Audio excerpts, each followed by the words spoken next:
Hello, everyone. This is World Review with Ivo Daalder, a weekly look at news from around the world produced by the Chicago Council on Global Affairs. It is Friday, January 10. Well, a little over a week in the new year, we've had more than a year's worth of news. Buckle your seatbelts for the remainder of this year. So let's start with some strange stories. The return of 19th century imperialism, or Donald Trump's threat to seize Panama, invade Greenland, and annex Canada. No, this is not normal.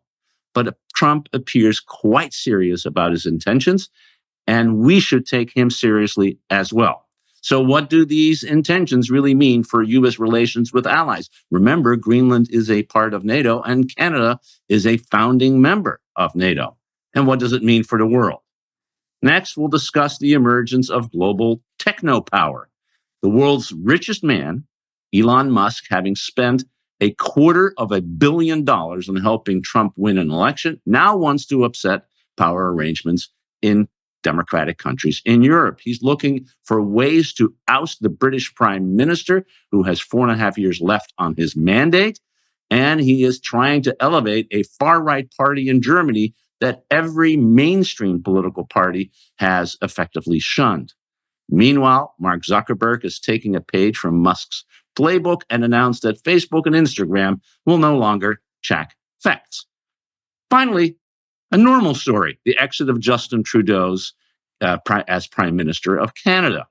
Although this makes now for the fourth G7 country, following Japan, Germany, and France, to witness great instability at home, it is something that one gets to expect when one is in power for almost 10 years. Justin Trudeau is out. Who comes next? And what does it mean for U.S. relations with Canada and Canada's relations with the rest of the world? Here to help us sort out these stories and to analyze what's happening and why are three reporters who are covering these stories. Susan Glasser, staff writer for The New Yorker. Philip Stevens, contributing editor of the Financial Times, and Ravi Agrawal, editor-in-chief of foreign policy and host of the podcast FP Live. Good morning, all. Wonderful to see you. Happy New Year. Susan, it's hard to breathe given everything that is happening. And we haven't even talked about what you wrote about this morning, King Donald and the former president's meeting, of course, at the funeral of Jimmy Carter. But let's start with what I take to be, and I don't know if you do, a quite serious intention to alter the contours of the United States, but incorporating major parts of countries around the hemisphere. What do we make of it? That's right, Eva. Well, thank you, and Happy New Year to you. It's good to be with you and with everyone else, mostly because it's at such a moment. It's important, I think, to hear what smart people make of something like this. And I appreciated in particular your introduction, this idea that we should actually, take this seriously. And I'll give you a little anecdote to start us off about Trump and Greenland. To the extent that it crossed anyone's radar. In the first Trump term, right, it was almost played as a laugh line in the summer of 2019. In August of 2019, Donald Trump was going to go on a visit to Denmark, and he canceled a meeting with the Danish prime minister in a fit of pique after news of his interest in purchasing Greenland went public. A million, online memes and, late night comedian jokes were born out of that.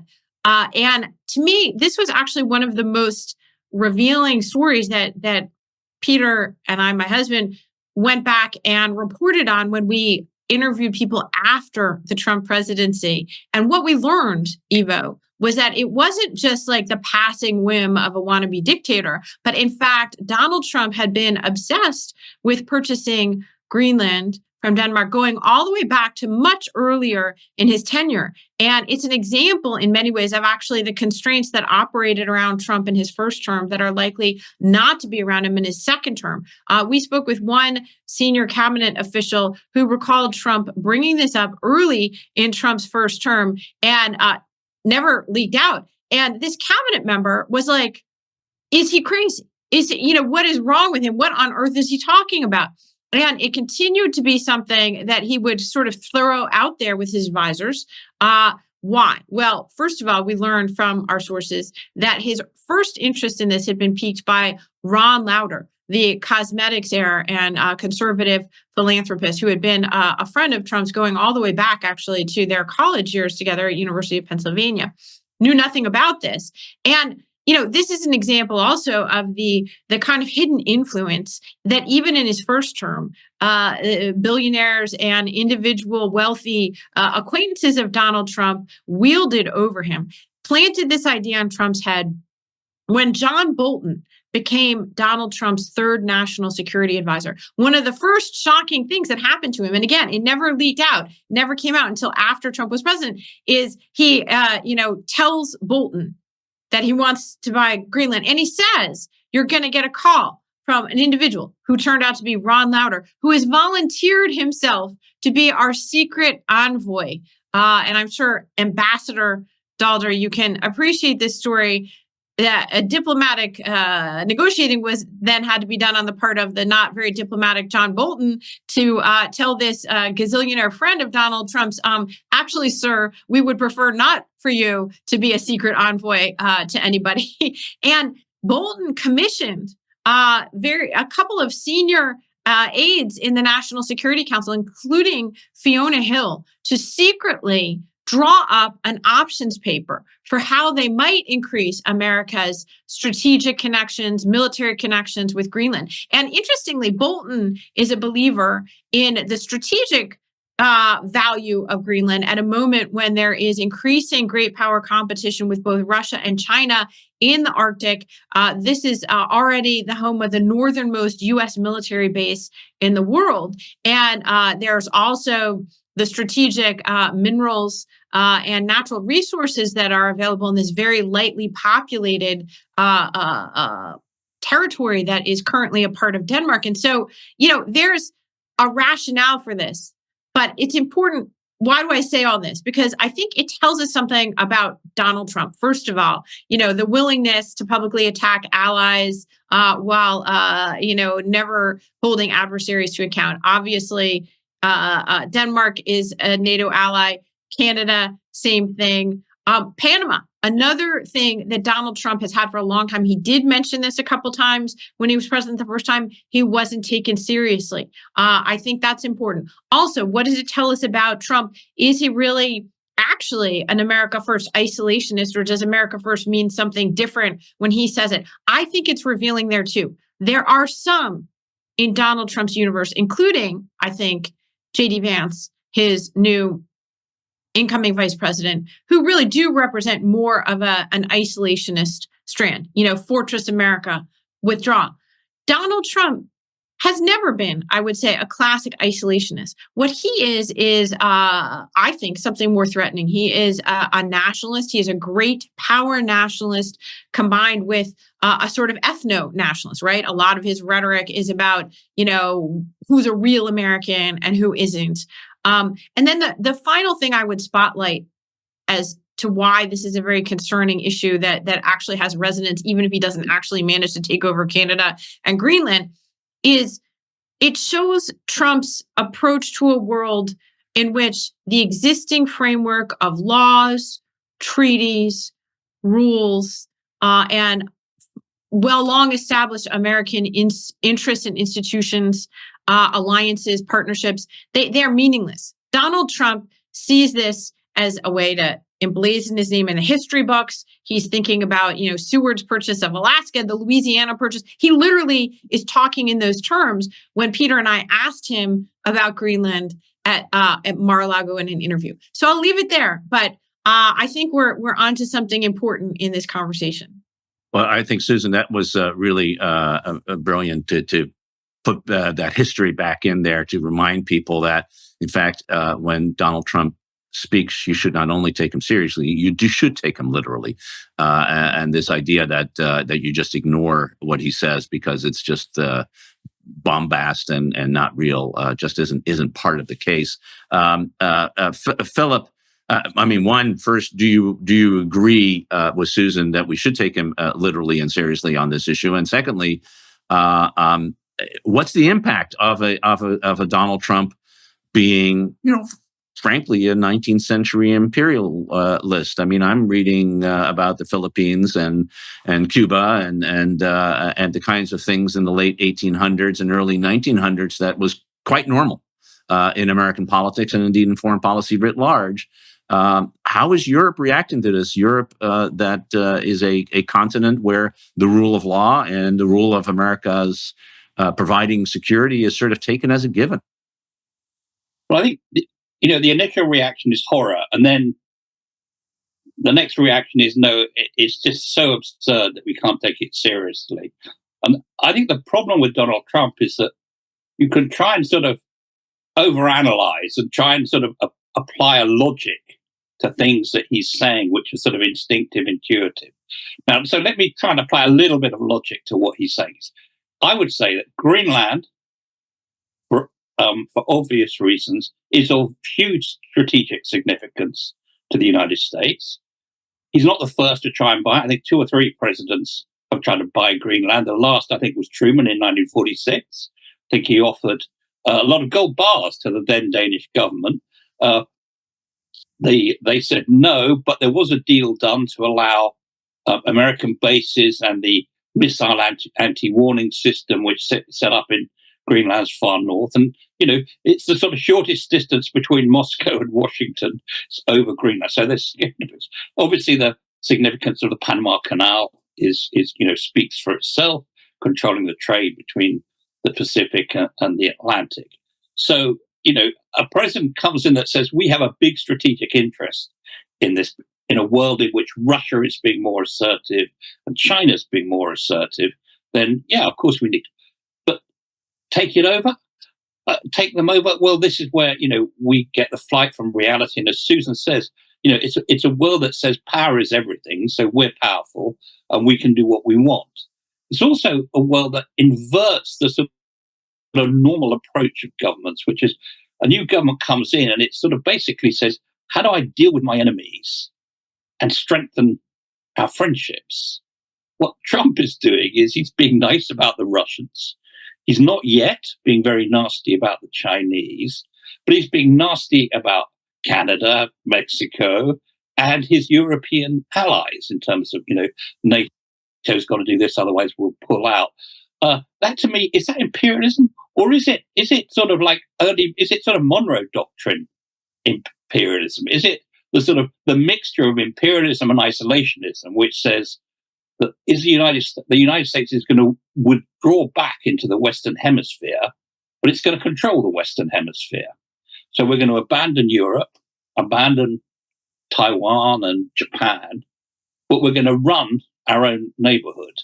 I mean, that's the only logic I can see that applies to it. But as I say, there's always a danger of applying a sort of straightforward analysis to what is, which sometimes seem rather unhinged pronouncements. But yes, it sometimes does because it's so outside of the norm. And we are stuck in our own norms. And I think, Ravi, that one of the things we need to do is to go back to understand that the framework we've been working with is gone. The Pax Americana is going to die on the 20th of January. We just should accept that. And then figure out what does the world look like after that. And these are early indications of what it might be. An isolationist, a Western hemispheric isolationist, the great power world, the return of Thucydides, who, by the way, Vladimir Putin in a speech in December quoted the Melian dialogue of the strong must do as they will and the weak as they must. He quoted that approvingly. This is Putin's, Xi's, and Trump's world. Is that the way we should see it, Ravi? I think so to a degree. And look, it's not a surprise. This is something that many of us have been warning, not just for the last year of the election campaign, but for several years, going back to Trump 1.0. One of the things I struggle with in all of the analyses of Trump is that just as, he's come to call his, rants and ramblings of discursive speeches as the weave, we too have begun to sort of, try to do the weave analysis and, trying to make sense and finding a through line between, all of these seemingly crazy and maybe really crazy statements that he puts out there. And so there's a cottage industry now of people who are trying to make sense of what he just said in the past week. And, one of the things, the through lines between Greenland, Panama Canal, and Canada, I hear from former and some to-be Trump administration officials, is an enhanced and increased focus on their hemisphere, on this hemisphere, a much bigger priority on Latin America, which has been ignored to an extent in the last few administrations, maybe from the pivot to Asia onwards. And to be fair, I think Trump has appointed several officials who, if confirmed, Rubio would be the first Latino Secretary of State. There's several other officials who would like to focus more on Latin America. The question is how and what all of this means, how it adds up, how it fits together in this sort of norm-busting, bullying way. I think much of the challenge now is going to be trying to figure out what element of what he's saying is what he's going to do. And you're right, we should take him literally and seriously, to use Peter Thiel's line. But at the same time, I do think 2025 is not going to be exactly the same as 2017. I think a lot of countries around the world have gotten used to Trump. They know him. They understand him. They've read books and reporting, books like Susan and Peter's, to try and get into the mind of Donald Trump. They know that if you're an ally, the way to get to him is flattery, deals, making it seem like he's winning, making it seem like he's coming out of a situation in a better way, good publicity. There's a lot of countries now have a better sense of how to manage Trump's transactionalism. The word I like to use is opportunism. Trump just likes to imagine and see in every single thing, whether it sort of destroys norms or alliances or professed values, what's in it for me? And the problem with a what's in it for me world is that everyone's going to play that same game. And there are going to be players who will actually also win at that game. And that doesn't just have to be the United States. So, in a world in which norms and values don't matter as much, in a world in which American relative power, not absolute power, relative power is declining a little bit, in part because of the rise of China, in part because of the rise of other swing states, there will be countries that will be able to pick and choose elements that seem like wins for them, whether you're Saudi Arabia or India or Indonesia. And that kind of a world is troubling for so many reasons. Because, as you pointed out, to the Thucydides line, might is right. It's jungle law. And in all of this, one can only sort of spare a thought for smaller countries which don't have the size, the strength, the salience to play this game where they have to strike a better deal for themselves. So, in this latest set of examples, Greenland, of course, has Denmark, NATO, Canada's a big, powerful country. Panama doesn't have the same set of tools with which to try and push back. And I think that's certainly something I'll be keeping an eye out for in 2025, the mismatch that Trump's sort of Thucydides-like approach to the world is going to create. A really smart set of analysis. I think we should stick with this for a minute because I think it's really important. Susan, you wanted to jump in, and then Philip. Yeah, no, I mean, these are really thoughtful responses to what appears to be a kind of, a reckless series of propositions. A few thoughts here. Like, number one, absolutely agree. Donald Trump is not, the 3D chess player of his, sycophants, portrayal. There's no question about that. There's not like, the New York Post had a headline the other day that, the Don Roe doctrine, it's not a doctrine. And you should be aware of any pronouncements like that anyways, about most American presidents who do not prize ideological consistency in their foreign policy as much as, doing whatever comes up at the moment. But that being said, I think they are revealing in many ways. And a couple thoughts, like one, Ravi, I think your point is interesting about issues in the American hemisphere. Will those become more pronounced in a second Trump term? The problem is, again, we're going to see the gap open up between Donald Trump's foreign policy and that of his administration. In the first administration, he had a number of what we might consider to be more traditional Republicans. They were focused on threats from Russia and China. They, wrote grand national security strategies that broadly were agreed to by the American foreign policy establishment, left and right. Donald Trump, however, didn't give 2 cents about that. And honestly, like Marco Rubio cares about our policy toward Latin America, Donald Trump thinks mostly these are crap countries, and he cares about them because he thinks they're sending immigrants to America that he doesn't want. So, just be careful about that. And it's a hazard of, being here in Washington. Believe me, the policy world generates that. That's my second point. Beware of this idea that foreign governments think they know Donald Trump now and they've got a read on him. I am seeing, from a lot of our friends in the foreign policy think tank world and from foreign governments, foreign ambassadors, I think an overly simplistic, facile, or maybe, wishful thinking. I get it. This is a very threatening time, but believe me, folks, don't pitch your how Donald Trump can, win the Nobel Peace Prize by agreeing to my policy on X or Y. I'm sure this is a public service announcement for Ravi so that he stops getting people, overwhelming his inbox with these kind of pitches, because guess what? A, Donald Trump is not going to win the Nobel Peace Prize. B, he doesn't care what your policy proposal is. But more importantly, and relevant to our conversation here, people do a lot of picking and choosing the elements of Trump that they feel like they can stomach or that are appealing. The thing to know that's most important about Donald Trump and foreign policy is A, that he doesn't think about things in foreign policy terms, and B, he is a 78-year-old man with, very strongly held views about, the world and America's place in it. And he's not a policy wonk. He doesn't care about policies or consistency or ideology even, but his ideology is whatever works for me. And he's not going to change his mind. He's not going to read briefings. He's not going to absorb new information. And you could brief him. We were amazed to interview a number of his very senior national security advisors, nonpartisan people.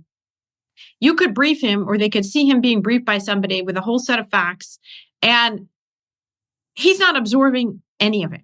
And if it contradicts a view that he has, you might have a pleasant interaction, you might have an unpleasant interaction. It's not going to change his view of things. Does that mean that he's going to send the U.S. military to take over Greenland or Panama? No, that's not going to happen.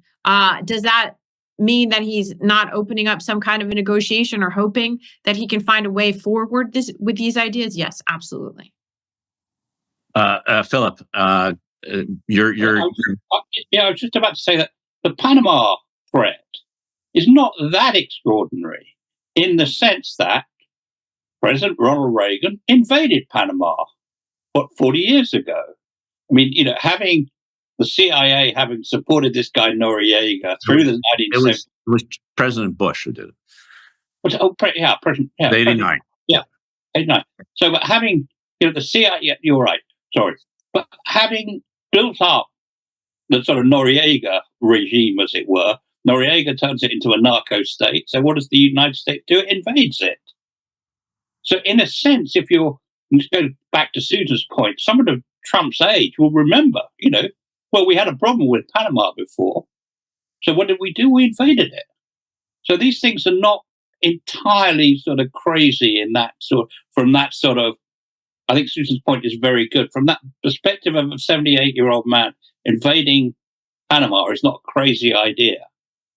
No, well, it is a crazy idea, but it is understandable where it comes from in that sense. I mean, remember, in all of our lifetimes, I don't know, maybe not Ravi's, but in most of our lifetimes, Panama Canal was controlled by the United States. Yeah. In fact, it was controlled until 1999 under the treaty that Jimmy Carter, the late Jimmy Carter, who was just put to rest yesterday, negotiated. And I think Peter Baker had a wonderful story in the New York Times about that negotiation and how Carter got that through, and how the Republicans, remember, this went through with 68 votes in the Senate.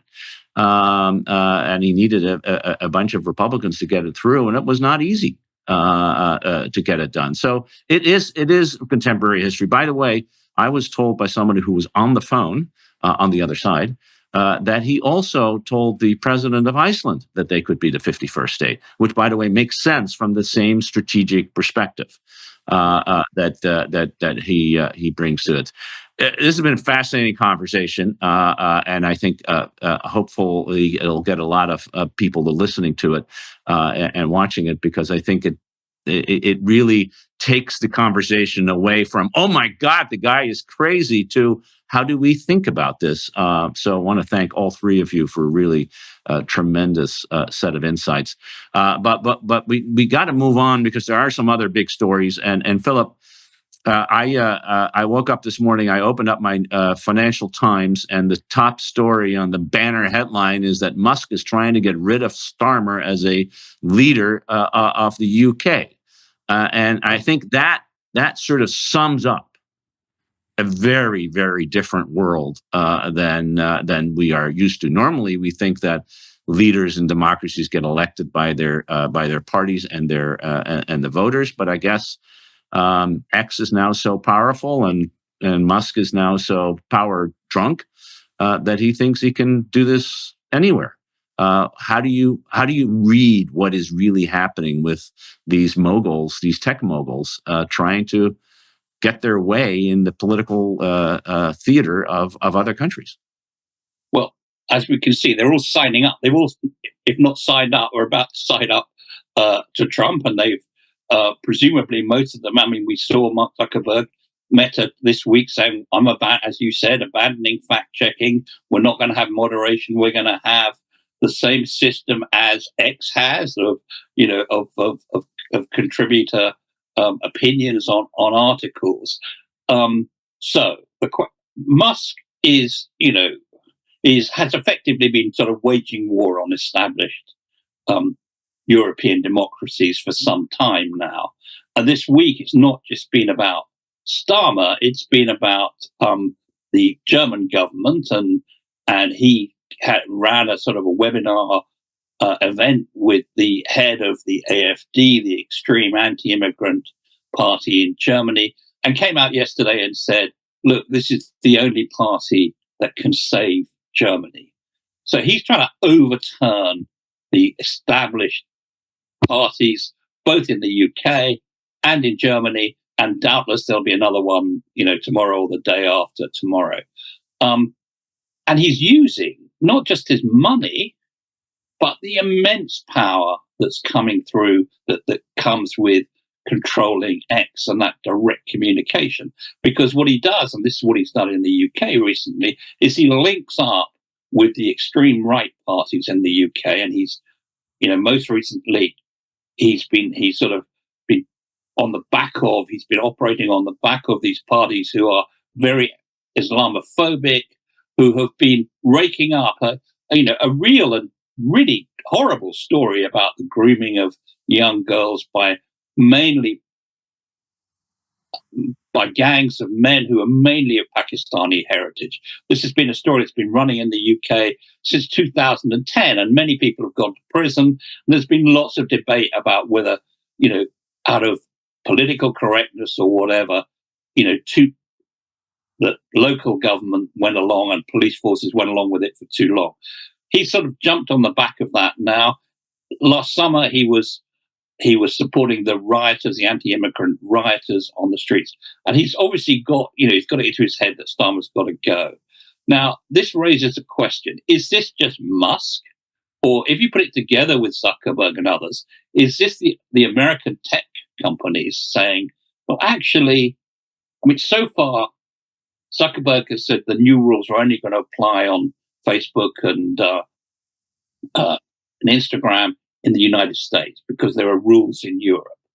And for the time being, they'll respect those rules in Europe about moderation, about content. And we have a different view of the balance between freedom of speech and hate speech and freedom to attack other groups.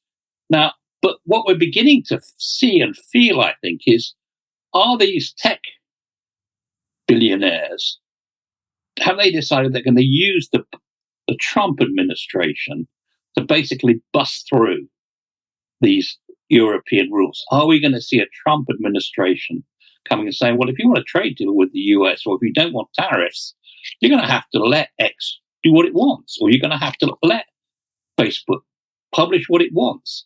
So is there an alliance, or is this Musk, who makes Trump, sometimes he makes Trump seem a very reasoned character, and it's very difficult. So it's seen as a threat, and it's not a threat to sort of just a sort of legacy media. It's a threat to what we understand as the public square. It's a threat to the way that we understand democracy interlocks with an agreed framework of facts, of truth. So are we going to see, if you like, a colonial, we'd almost call it a colonial tech war against Europe, led by both the administration in harness with these tech billionaires? That's a chilling prospect. People are just beginning to think about it. They're hoping, but this may be a vain hope, that the Musk-Trump show can't last, because you have two very, very large egos.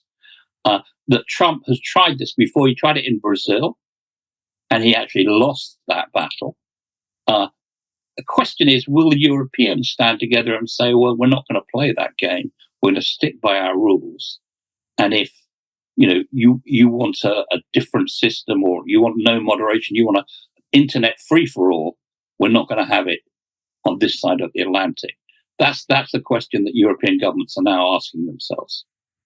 Ravi, I think that is the big question. I would add that there are, beyond the social media platforms that Musk has, there are other parts of his empire that are, in fact, the ones that are more lucrative, including SpaceX, which is critical, and Tesla, which has large factories and interests around Europe and indeed around the world.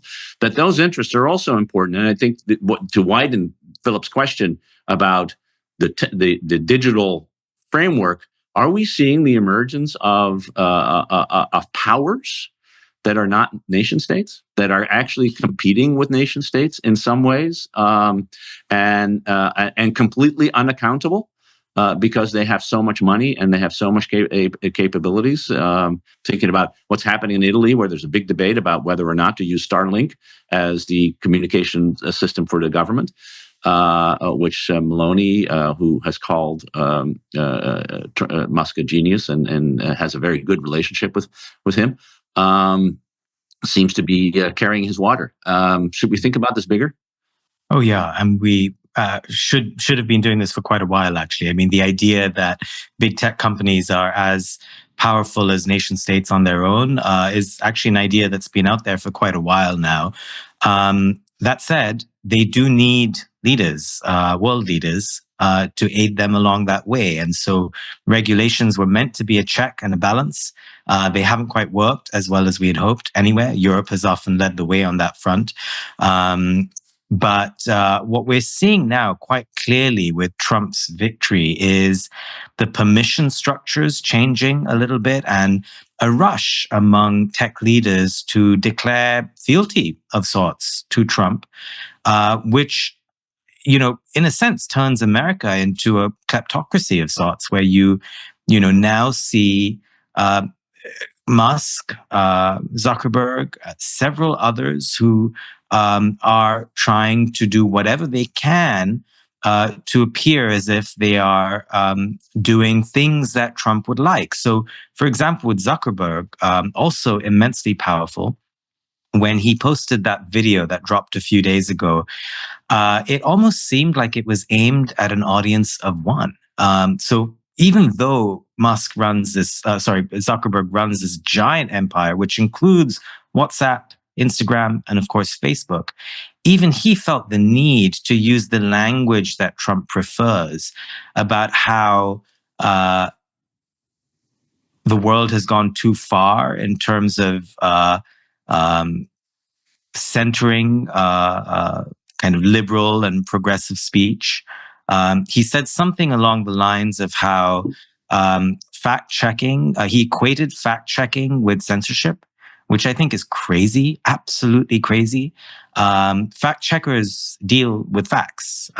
If you look at the companies that Facebook and Meta were employing to check facts, these were legitimate fact-checking companies and media organizations like Agence France-Presse, for example. And to equate that with them spreading mis and disinformation is completely crazy. Or the idea that if Facebook moves its content moderation teams from California to Texas, they would be more trusted. Again, I mean, that was, in my mind, it seemed as if it was aimed at pleasing Trump, at pleasing MAGA groups. And in many ways, part of a wave of leaders who are looking to ingratiate themselves to this new administration and are seeing within the election results sort of ways in which they can do the things they maybe already wanted to do. So they're interpreting the election results to further their own ends. And in many ways, business is business. I think that's what it is. Ultimately, for many of these tech CEOs, they want more power. They want more audiences. They want fewer checks and balances. They want less regulation. And they think they can get it through Trump if they give him the things that he wants. So that's kind of what I see out of this week in tech CEO misbehavior. And frankly, I think it's just a sign of what is going to come for the rest of this year. And again, to the point I was making earlier about the disproportionate impact this has on other countries, again, smaller countries are going to bear the brunt of this more than anyone else. If you have a conflict in Myanmar or Sri Lanka, that is where, the fact-checking that existed before actually had dramatic impacts. To take all of that away, it is setting off a train wreck in motion globally that I don't think all of us have begun to realize how bad it could be. I think that's very smart and very much the case, and we need to focus on it. And Susan, as someone who knows Donald Trump probably better than anyone, studied him than many with your book that you did with Peter, and of course your reporting over the many years on Donald Trump. I mean, the question, I guess, is who's going to win this battle? Is it, because there is an alignment clearly between Trump and the tech moguls. But the tech moguls aren't in it for Donald Trump. They're in it for themselves. And they want to, clearly a $250 million investment by Elon Musk has led to $150 billion of increased evaluation and wealth for Donald Trump. For Musk, that's not a bad deal when you think about it. But who controls who here? Yeah, the new cover of the New Yorker coming out this week shows Donald Trump raising his right hand to take the oath of office, and standing next to him, also raising his right hand, is Elon Musk. It's an extraordinary thing, and I'm glad that we're talking about it in a conversation around what's happening in the world, because often I think it has, up until now, not been focused on as, the real meat of foreign policy is what happens across borders and in unlikely power centers. And for too long, we thought about traditional kind of nation states and not enough about the powers that we were courting.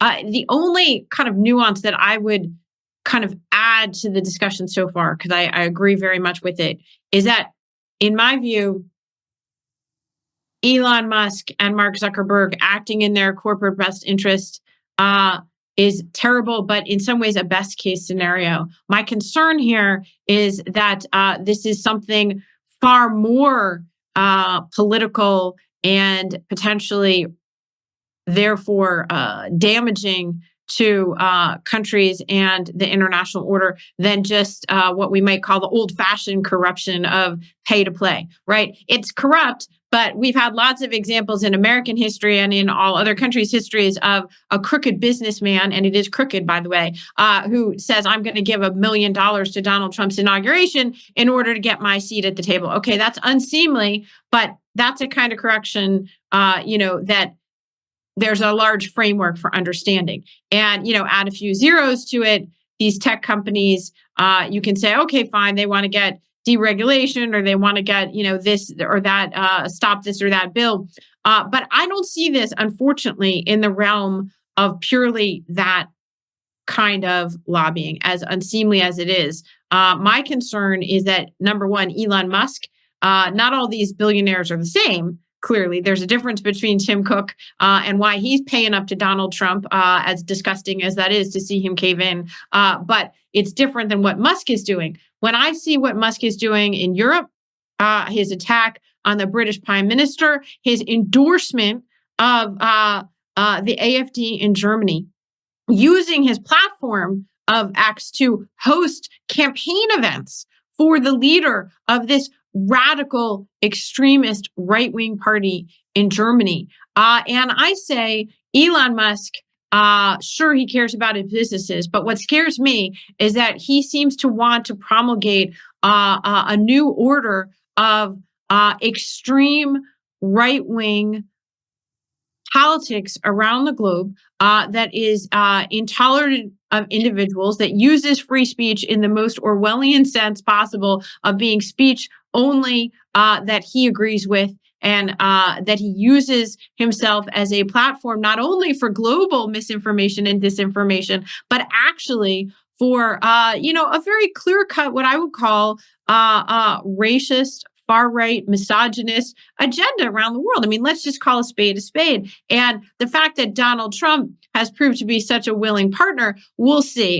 In a narrow sense, Trump has a long history of falling out with people. He's obviously at some point going to be mad that Musk gets so much attention and draws it away from him. Also, that Musk is perceived in the way that Steve Bannon was in the first Trump term as sort of the kind of the actual power behind the throne. So, one could predict the possibility of a falling out between those two. But more broadly, something that Ravi said really echoed for me. He said, it sounded like Mark Zuckerberg was playing for an audience of one in that. What does that remind me of? It reminds me of all the times that we spent talking on this program about Republican senators in Trump 1.0 going on Fox and speaking to the audience of one. Well, how did that work out for the Republican senators? Donald Trump owns them. Nobody even talks about the fight within the Republican Party anymore, because Donald Trump owns the Republican Party in this country, lock, stock, and barrel. My view in the transition from Trump 1.0 to Trump 2.0 is that we are looking at the potential capitulation and crumbling of other power structures in our society, starting, it appears, with billionaires who are very, very weak in character and, easily co-opted in the way that Trump found Republican senators were much more easily co-opted. I know it's a big case for independent thinking and independent institutions and independent journalism, but that's where I'm going to leave this conversation. I think that's exactly right. I think it is a bigger phenomenon in some ways. And Philip, in your newspaper, someone referred to it as MAGA imperialism, which I thought was really sort of gets to the core of it. There is a political and ideological movement behind this. It's not just about making money. Yeah, absolutely. And I mean, as someone in close to the Prime Minister has often said to me, look, we're used to this stuff from the Russians, the sort of the disinformation, the attempts to destabilize the existing parties.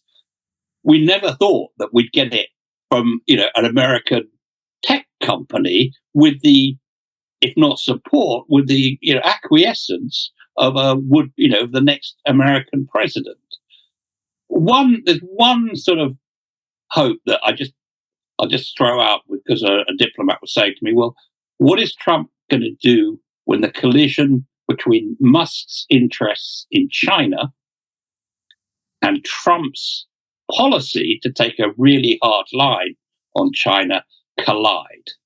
Because without China Tesla is now nothing. I mean, it's already been talked about in Europe as a legacy EV company because it hasn't produced any new models. It's losing and has probably lost most of its technological lead. So it needs China. Well, the Chinese know that. So is Trump going to trade his tough trade policy with China to help Musk? Or is there going to be a collision between the two? That's a thought that at least, again, this may be more hope than expectation, but it's out there among in the discourse of Europeans anyway. Ravi, we've run out of time, so we won't do Canada. But we're staying with the big story, and just to give you the final word on this, I think Philip raises a very important point. There are, of course, potential differences between the financial and business interests of particularly Musk, who's not just X, it's beyond that, right? X is a plaything for him, and his other business interests, and the foreign policy positions and economic policy positions of the president. Oh, yeah, absolutely. X is a plaything. However, I will say, we all have friends or maybe even family members who you can tell have spent too much time on, earlier Twitter and now X, and they go down internet rabbit holes and start believing all kinds of weird conspiracy theories. I have to say, this might be the first example in the history of tech that someone who owns a platform has drunk their own Kool-Aid. I mean, it is so clear that when he has these hot takes on whether it's Germany or the UK, and you can see the timeline of it and who he follows, who he's reposting, who he's platforming, you can see that he is falling for conspiracy theorists. You can see that he is self-radicalizing in full public view in real time in a way that we've seen some other people do. You just don't expect the owner of a social media platform to follow that same path. So the whole thing of whether X is Musk's thing, or he has now become X's plaything is another sort of topic for debate. But the influence all of that has, and the disruptive influence it has on his very real global political power through Starlink, SpaceX, Tesla, is, again, I think a topic we will have to discuss again and again this year. Absolutely. And they say that revolutions eat their own children. Turns out social media platforms eat their owners. And it's a very scary thing when you think about it. So I want to thank all three of you for really a fantastic discussion on two topics we wouldn't have thought we were going to spend any time on in normal times: Greenland and the impact of social media on governments. But I'm at least got away a lot wiser because of the comments and suggestions and ideas that all of you have had. So I want to thank Susan Glasser of the New Yorker, Philip Stevens, formerly of the Financial Times, and Ravi Agrawal of for Foreign Policy for your insights. Thanks so much, and thanks all of you for tuning in. I appreciate you doing so each and every week. We'll be back next week with another edition of World Review. Until then, have a great weekend.